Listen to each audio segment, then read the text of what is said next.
Assalamualaikum warahmatullahi wabarakatuh. Nama saya Haji Azwani SPDI. Tempat tugas saya adalah SD Negeri 3 Muara 1. Saya adalah CGP Angkatan ke-6. Di sini saya akan ditanya sejawat saya, yaitu Assalamualaikum warahmatullahi wabarakatuh. Nama saya Wardani SPD, tempat tugas SD 3 Muara 1, Lusmai. ya, di sini kami akan membuat sebuah video di mana saya ditugaskan dalam modul 2.3. Di situ ada aksi nyata tentang supervisi akademik. Apa kabar Bu? Sehat? Alhamdulillah sehat. Bapak sendiri apa? Ya, alhamdulillah sehat juga Bu. Baik Bu, di sini kita akan ngobrol-ngobrol santai yang akan mensupervisi Ibu. Kira-kira kapan Bu? Insya Allah besok Pak. Besok ya. Baik. Maka sebelum kita melakukan supervisi akademik, maka ada 3 hal yang harus kita ketahui Bu ya.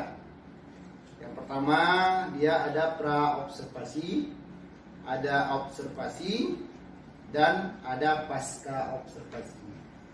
Jadi pada pra-observasi di sini kita seperti begini Bu, kita akan ngobrol santai supaya apa? Besok di observasi besok Ibu tidak canggung dan supaya kita mencair. Karena gini, selama ini kalau yang namanya supervisi akademik Bu, pada guru-guru pada bingung, pada takut, padahal itu sudah biasa dan merupakan kebiasaan tugas daripada pimpinan untuk mengsupervisi Ibu di saat proses belajar mengajar. Baik Ibu, untuk besok apa yang telah Ibu persiapkan Bu? Bismillahirrahmanirrahim. Kalau untuk besok Pak ya, kita sebagai guru otomatis yang nomor 1 itu RTP Pak. PP Bu. Saya siapkan RTP, kemudian kita buat untuk siswa itu LKPD, Ya. lembar kerja peserta didik, Ya. terus materi ajar. Oh iya, berarti yang udah Ibu persiapkan RPP Bu ya. Cuman kalau kita masuk lokal tanpa RPP mustahil Bu ya. Iya iya. Nah gini, kita seorang guru ya, RPP acuan Pak. ya acuan sebagai acuan kita untuk belajar secara maksimal dalam memanage pembelajaran di dalam kelas Bu ya. Baik, tentu di dalam RPP ada langkah-langkah Bu ya. Iya. Kira-kira langkah-langkah apa yang Ibu buat dalam RPP? Kalau langkah-langkah dalam RPP itu memang udah kita tahu ya, sama-sama Iya. kita tahu ada 3 langkah ya Pak ya. Ya. Yaitu langkah awal atau pendahuluan. Iya. Yang isi di situ ya otomatis kita sebagai guru, apalagi kita sebagai orang muslim pasti Ya. mengucap salam. Ya. Kemudian mengajak doa bersama dengan anak-anak. Kemudian kita cek kondisi anak-anak apakah tentang kehadirannya Pak. Iya, ya. Kemudian pada langkah kedua, yaitu langkah inti, disitulah ada materi ajarnya. Di situ pokoknya Pak. Nah di saat di materi ajar itu, saya otomatis buat penjelasan dulu pada anak-anak. Nah, setelah penjelasan saya jelaskan, saya bagi kelompok Pak. Iya, Bagi iya. kelompok kepada anak-anak dalam mengerjakan tugas. Di saat bagi kelompok itu, saya juga buat pemetaan anak-anak Pak. Buat pemetaan anak-anak, karena anak kita ini kita sama-sama tahu Pak ya, nggak semua anak itu sama. Ada yang kemampuannya tinggi, ada yang sedang, dan ada juga yang kurang, bukan rendah Pak ya, kurang. Iya, iya, iya. Nah, di saat pembagian kelompok itu juga saya selipkan. Kita ambil ada 3 kelompok ya, kita ambil 3 orang, kita masukkan kelompok masing-masing supaya apa? Di saat anak-anak yang kurang di dalam kelompoknya, jadi dia bisa menjadi tutor kepada kelompok kecil itu. Iya, iya, iya. Nah, saya masukkan anak-anak yang lebih kemampuannya lebih. Iya, iya. Nah, 1 kelompok 1 orang, 1 kelompok 1 orang. Jadi di saat kalau berisi orang tuh, jadi lebih mudah. Iya. Kadang-kadang kan di saat presentasi yang kelompok yang kurang ini Itu untuk dimati majunya. langkah inti Bu ya. Kalau Iya. satu lagi tadi Bu ada bilang penutup. Kalau untuk penutup saya buat kesimpulan Pak, Kesimpulan. ataupun refleksi. Saya Iya, ingin tahu iya. bagaimana akan balik tentang pengajaran kami hari ini. Ya, wah Ibu kalau seperti itu caranya, ya berarti sudah lengkap Bu ya. Karena gini Bu, itu kalau Ibu sudah mengelompokkan anak, itu sudah pembelajaran berdiferensiasi Bu ya, di mana kita mengaksesmen anak untuk melihat, membuat pemetaan anak yang tingkat tinggi, sedang, dan menurun, sehingga di saat kita proses belajar mengajar menyesuaikan kebutuhan si anak Bu ya. Apalagi zaman sekarang adalah zaman digital ya kan. Jadi menampilkan pembelajaran lewat video. Ya, bagus Ibu kalau memang seperti itu yang Ibu buat besok, di mana penyesuaian kebutuhan sesuai dengan kebutuhan si murid Bu ya. Nah, kira-kira untuk besok ini materi apa Ibu? Materi yang saya ingin ajar besok yaitu bilangan prima, faktor prima, serta faktorisasi prima. Iya, bilangan prima Bu ya. Ya. Ya, bilangan prima dan faktorisasi ya. Faktorisasi prima. Ya, faktorisasi. Saya tertarik dengan materi pembelajaran Ibu ya, di mana tentang bilangan prima dan faktorisasi prima Bu ya. Nah, dari pembelajaran tersebut kira-kira apa yang Ibu ingin capai dalam pembelajaran ini? Ya.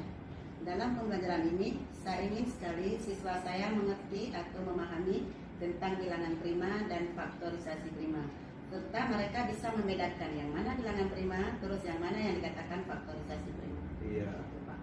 Strategi apa yang akan Ibu buat sehingga menjadi suatu jalan keluar? Jadi karena kita tahu bahwa siswa kita agak canggung dan malu-malu, saya buat kepada mereka, jangan saya seperti guru, jadikan diri saya sebagai teman mereka. Jadi kalau dengan teman mereka mungkin agak sedikit leluasa. Kalaupun dia mau buat tugas, oh ini kan kawanku. Ya. Jadi kan agak leluasa dia. Jadi kita buat pembelajaran yang semenarik mungkin, kemudian kita dekati anak juga dengan penuh kegembiraan, dengan penuh senyuman, jangan kita bawa emosi. Jadi kalau kita bawa emosi, anak-anak tambah takut Pak. Itu strategi yang saya buat. Ya bagus Bu, karena memang ya itulah memang kita harus pandai-pandai kita untuk mencari jalan keluar. Kita berbagai macam strategi ya supaya anak ini tidak canggung. Seperti yang kita bilang tadi, kita cari model pembelajaran yang dimana kita tadi sudah membuat pemetaan kepada tingkatan anak ya kan.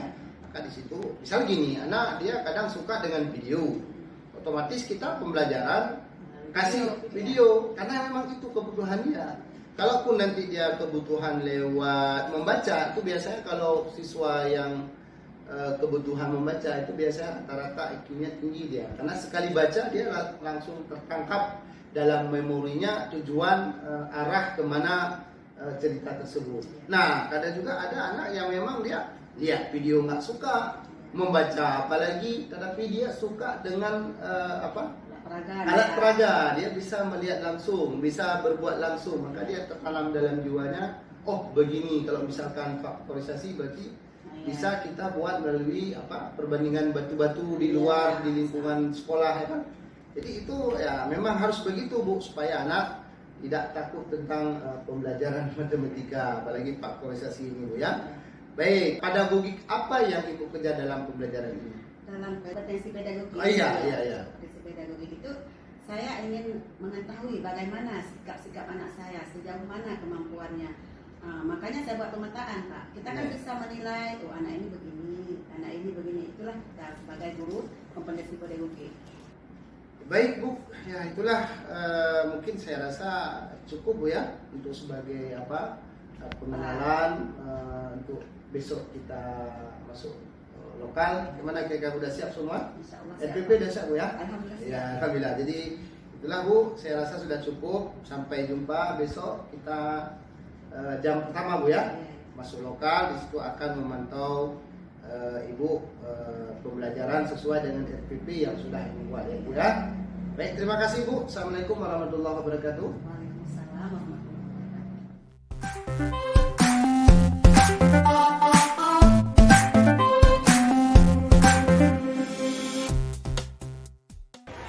Assalamualaikum warahmatullahi wabarakatuh.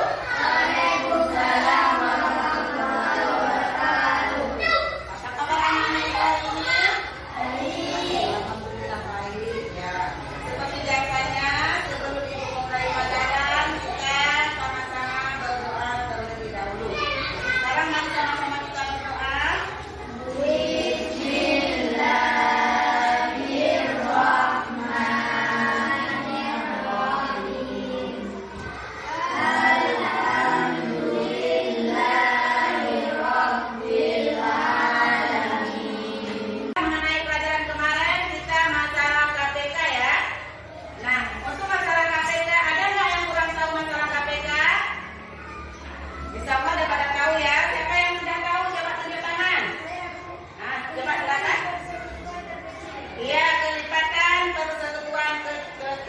kecil. Bagus, tepuk tangan buat Anissa. Ya, berarti pelajaran yang kemarin masih diingat ya. Masih diingat ya. Jadi untuk hari ini kita lanjut dengan pembahasan yang lain. Karena kelibatan pertemuan terkecil itu sudah pada tahu ya, sudah paham. Nah, untuk hari ini kita ambil materi bilangan prima. Nah, di sini Ibu akan menayangkan video mengenai bilangan prima. Kenapa kita tayangkan video? Itu dengan perkembangan zaman. Jangan terlalu Ibu nulis capek, Ibu nulisnya. Jadi kita tayangkan ini. Nah, sama-sama kita menyimak ya, melihat. Oke, anak-anak, tolong disimak ya videonya.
Mari sama-sama sekarang kita buat kelompok ya, pembagian kelompok. Ayo kita cepat bagi kelompok.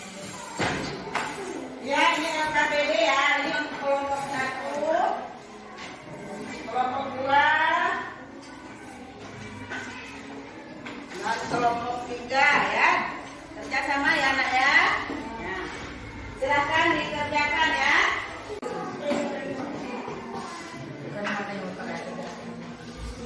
Nanti kalau nanti ya ada pertanyaan lagi ya.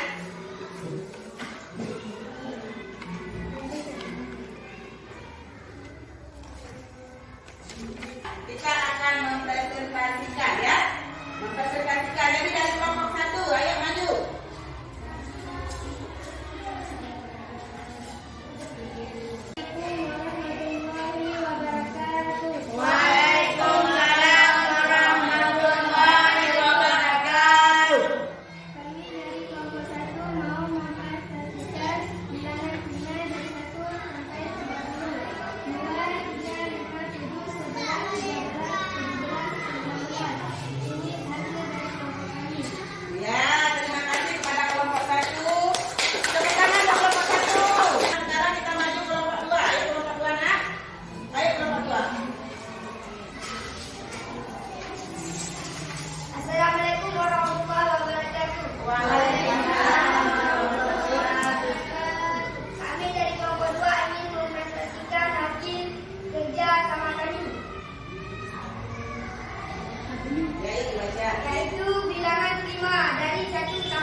kemarin kita sudah melaksanakan observasi. Saya sudah melihat pemberian guru dengan kelas ya.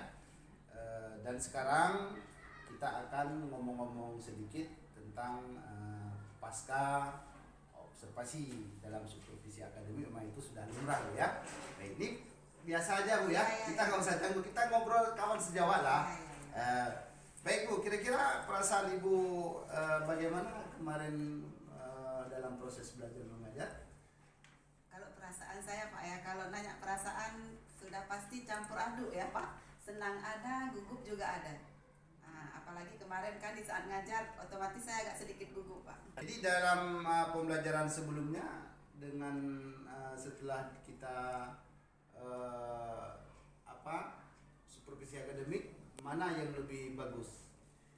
Kalau dibandingkan dengan pembelajaran yang sebelumnya, saya rasa lebih bagus sekarang karena sekarang kita kan dalam pembelajaran ya Pak ya, sekarang ini kita sudah bisa kita pilah-pilah anak dulu. Kita buat pemetaan, saya bagi kelompok seperti yang saya kerjakan kemarin Pak. Saya bedakan yang mana anak yang kemampuannya agak tinggi, terus yang menengah, kemudian yang agak rendah, bukan bodoh ya tapi rendah. Nah di saat itu kan saya sudah buat kelompok. Nah kemudian saya juga ada masukan Pak, ada masukan anak-anak yang kemampuannya lebih tinggi, saya masukkan ke dalam kelompok-kelompok kecil ini supaya apa Pak? Supaya mereka tidak canggung apalagi saya suruh nanti seperti presentasi ke depan, mereka tidak pernah takut lagi karena ada kawannya sebagai tutor sejawat. Nah kira-kira kalau menurut Bapak boleh nggak demikian Pak? Begini betul Bu, jadi memang kita dalam pembelajaran selalu mengedepankan pembelajaran berkelompok, jadi membiasakan supaya kita untuk mengasesmen anak pembelajaran sesuai dengan kebutuhan Bu ya. Jadi ini sebelum Ibu melakukan itu kira-kira ada kendala nggak Bu dalam melakukan ini? Kalau kendala itu sudah pasti ada ya Pak ya, kita manusia pasti ada kendalanya. Kendalanya di saat saya bagi kelompok, anak-anak masih ada yang suka lari-lari Pak. Jadi terkendala saya ya waktu saya terkuras Pak. Di saat saya mau buat asesmen penilaian mereka sedikit terkuras. Nah kemudian di saat saya suruh tampil ke depan, mereka masih sedikit agak malu-malu karena dia mungkin menganggap saya ini gurunya canggung dia. Begitu Pak. Oh ya, maka berarti kalau seandainya Ibu sudah melakukan seperti itu dalam hal siswa malu-malu, ya otomatis kita memang harus melakukan pembelajaran mengelompokkan anak sesuai dengan kebutuhan murid ya. Kalau misalkan dia itu mungkin kemalunya tidak sesuai dengan keinginan dia dalam pembelajaran, memang kadang malu dengan kita, tapi dengan kawan sejawat dia akan malu. Coba kita lihat waktu pulang malah dia lebih besar suaranya, kan begitu Bu ya. Baik Ibu, maka Ibu kalau saya lihat waktu Ibu datangnya tadi, pembelajaran yang Ibu lakukan memang ya sudah sesuai Bu ya. Saya lihat ini memang arahan tentang pembelajaran berdiferensiasi dan menerapkan KSE sudah Bu ya, dimana Ibu sudah menjadikan anak ini bangkit atau ada tarik menarik antara si anak yang kategori rendah, sedang dan tinggi Bu ya.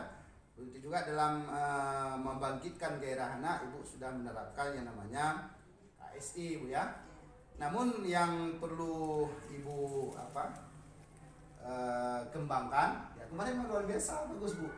Tapi di situ ada sedikit Bu mengenai dengan kemarin kita mengedepankan tentang proses berdiferensiasi.